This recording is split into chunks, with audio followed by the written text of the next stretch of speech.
Hi Seagull class, there's an art lesson today. It's on the art element color, but first I'd like to tell you a little bit about two people who discovered things about color. One of them is Sir Isaac Newton. Now, you heard Isaac's biography about Isaac Newton, and I'd like to tell you a little bit more today about what he found using the prism.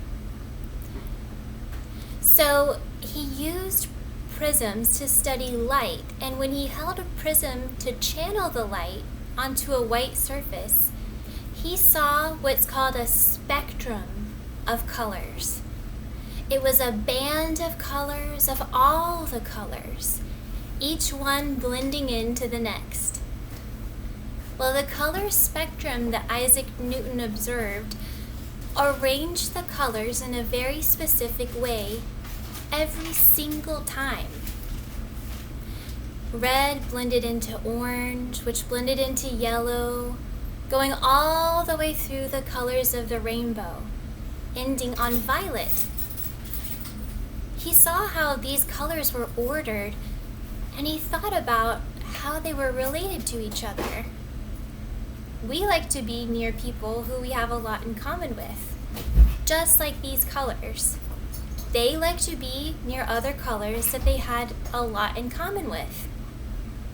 So he arranged this color spectrum in a circle, noticing that even though violet and red were on the opposite ends of the spectrum, that they had a lot in common, and perhaps they would like to be near each other.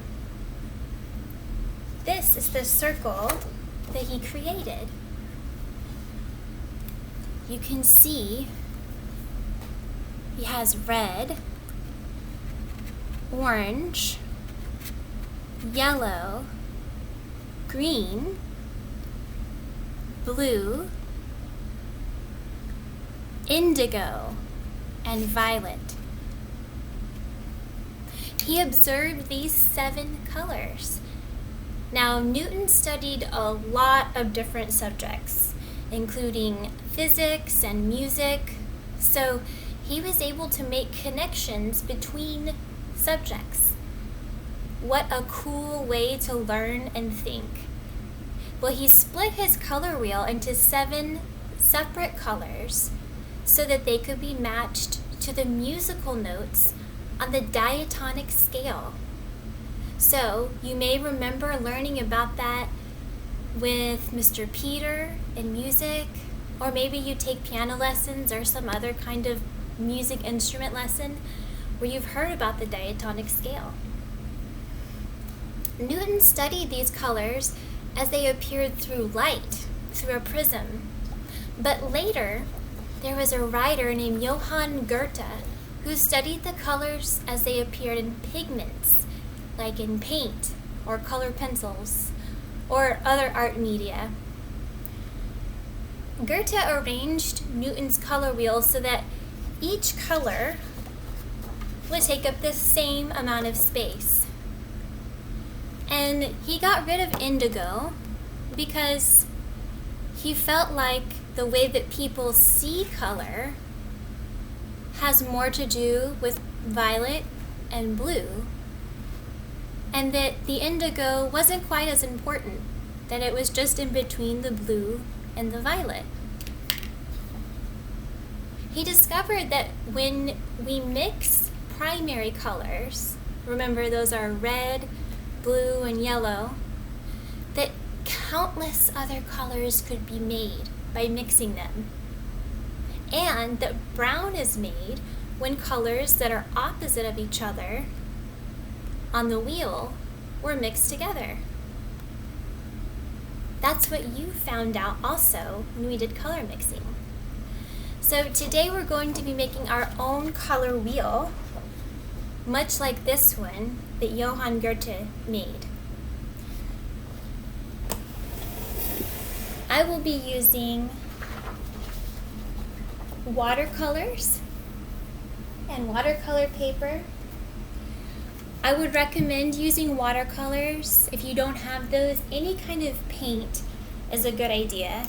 And if you don't have paint, you could use color pencils or pastels, chalk or oil pastels, or anything else that you have pigments of. If you're using something that can't be mixed together, like colored pencils, you can do alternating lines. So instead of being able to mix red and yellow, you could do lines of red and yellow next to each other, and it will look a little orange when you blur your eyes.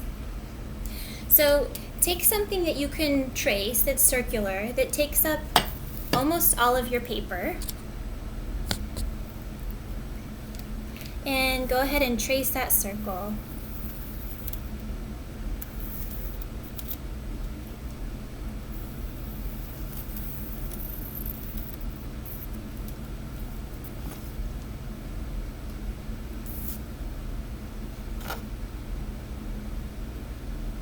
Now, we need to divide this into 6 equal parts. So if you've worked with the fraction insets, you can think about what the 6 pieces look like. If you haven't, it's okay, you can still do this. Take your ruler and divide your circle first into 2 halves, into 2 equal parts.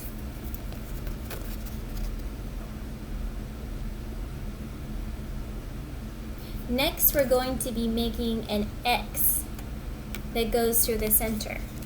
We're going to try our very best to get these to be 6 equal parts, but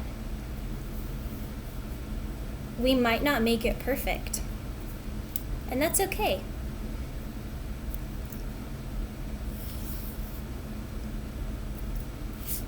So make an X, and the center of your X should be right on top of that first line that you made.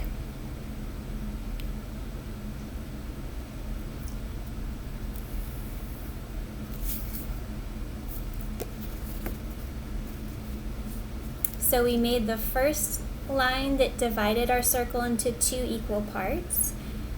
Then we made a second line that divided those 2 parts into 4 equal parts, and then our third line divided the circle into 6 equal parts, or close to equal anyway.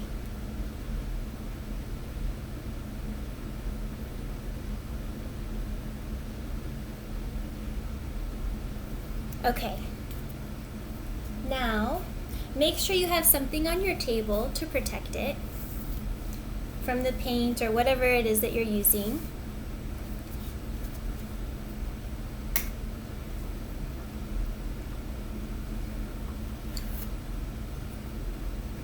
We're going to put down our primary colors first. Now, do you remember what those primary colors are?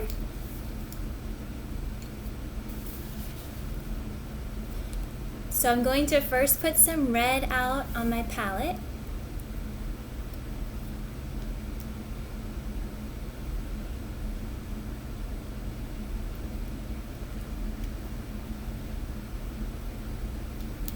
And oftentimes red is at the top.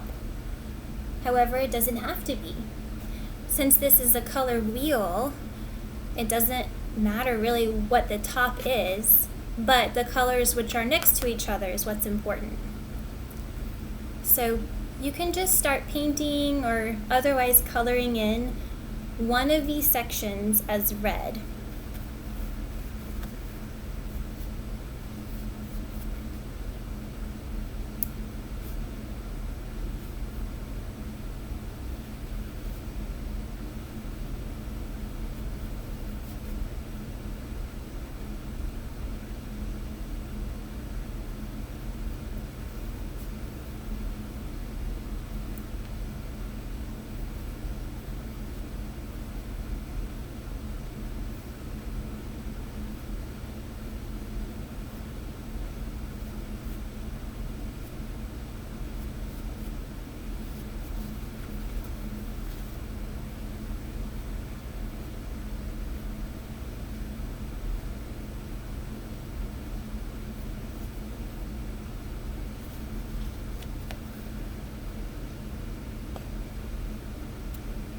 So now 1/6 of your wheel is red. If you're still painting or coloring, I want you to look up just for a second because I want to show you something important on my wheel. And you can look at your wheel too once I show you. If you move your wheel so that red is at the top, notice how you can make a triangle by going down to the right, straight across to the left, and then up towards the right. So you'll be skipping over one piece to get to this one. And then you're skipping over one piece to get to this one, and then skipping over another one to get to back to red. 1, 2, 3. Okay, now look at your color wheel. Do you see the triangle there that you can make?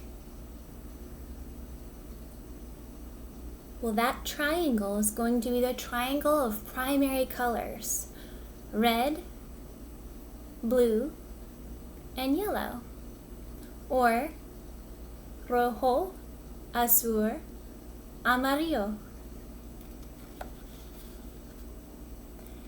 So, wash your brush out.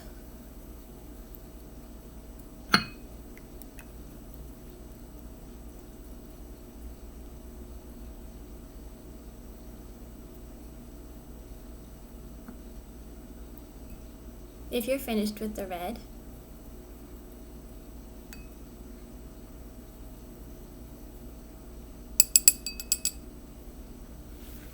use your paper towel to make sure you got all the pigments out.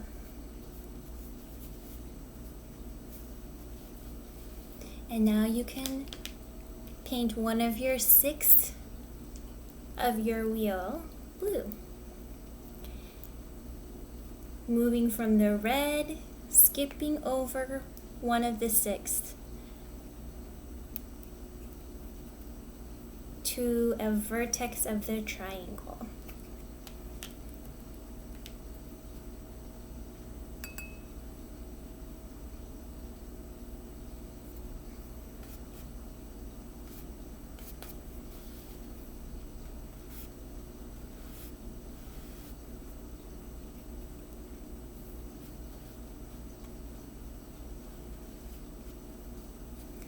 And if you're squeezing paint out onto a palette, remember that it's always easier to add more if you need it than to try and put extra back into the paint tube or bottle. So it's better to put just a little bit and then maybe later you need to add more than to put too much and try and put it back into the bottle or the tube.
Okay, once you're finished with your blue triangle, you can wash your brush out.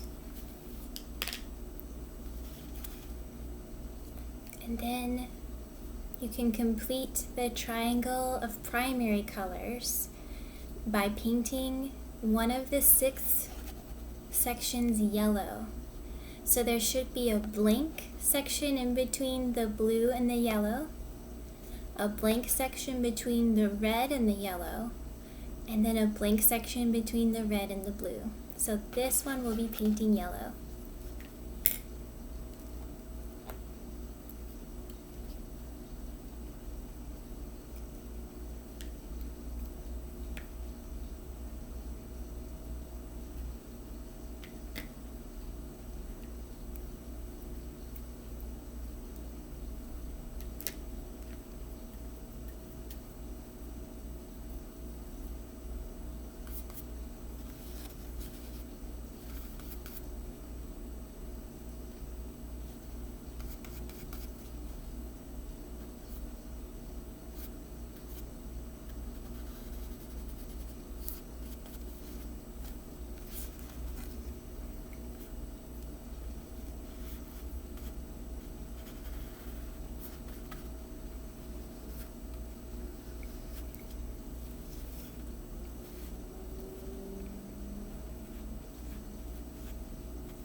And then look how easy it is to think about which two primary colors to mix together to get the color in between.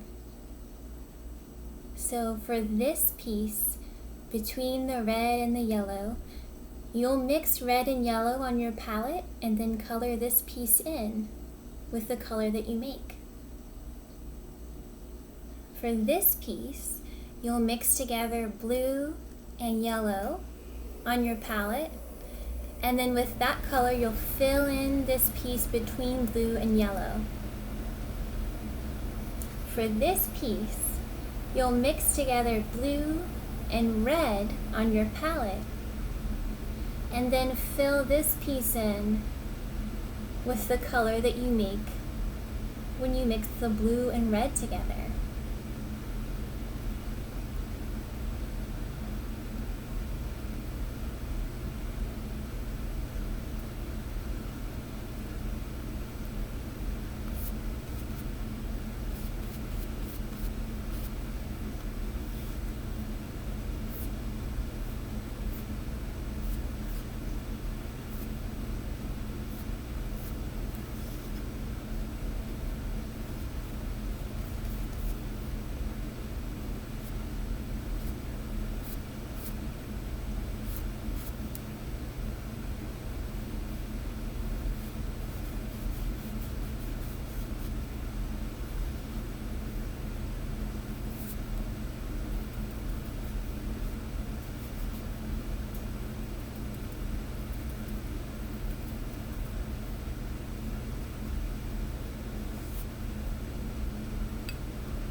What is the name of that color that the yellow and red made?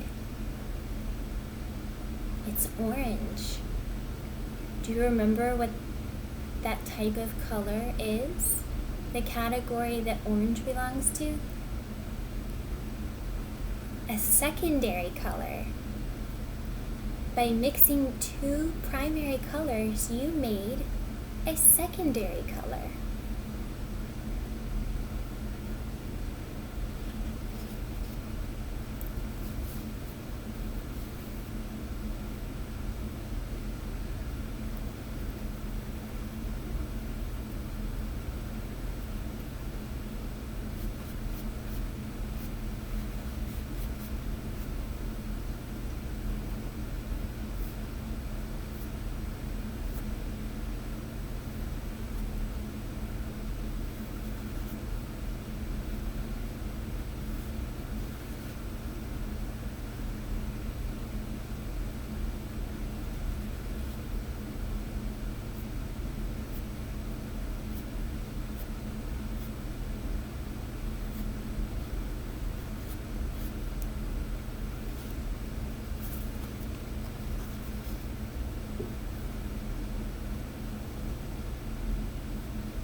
at the color that blue and yellow made.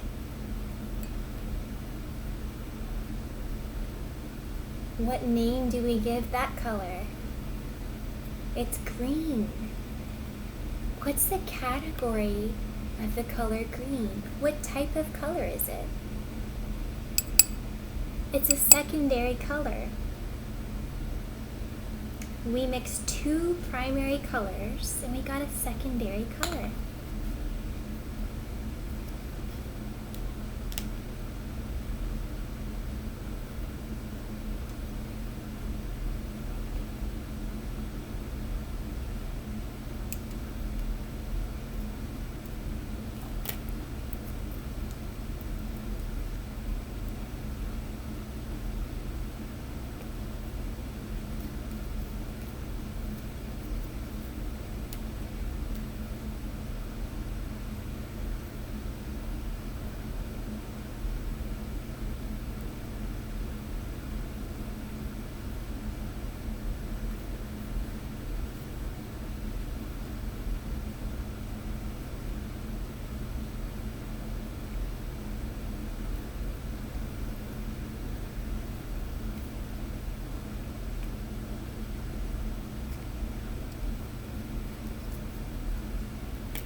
What color was created when we mixed blue and red together?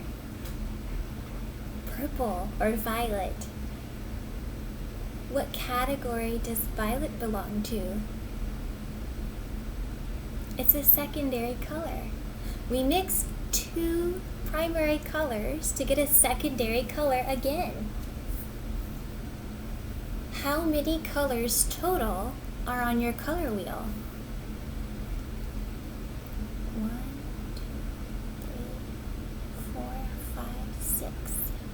There are 6 colors.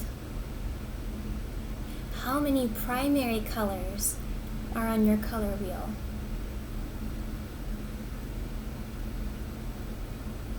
3.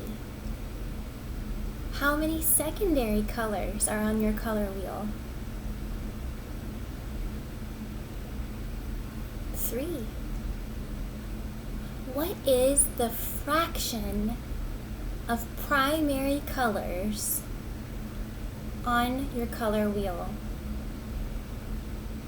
All together we have 6 equal parts. 3 of them are primary colors. So 3/6 of your color wheel are made up of primary colors. If you've had the lesson on equivalency, can you reduce that fraction? I would love to hear what you think it might be. You can continue working on your color wheel. You could make a color wheel that also includes the tertiary colors. You can come up with new math problems that involve your color wheel. Or maybe you could do a biography on Johann Goethe. Because we've heard about Isaac Newton from Isaac, but who is this Johann Goethe? Maybe you can find out more about him. I'd love to hear about what you find out.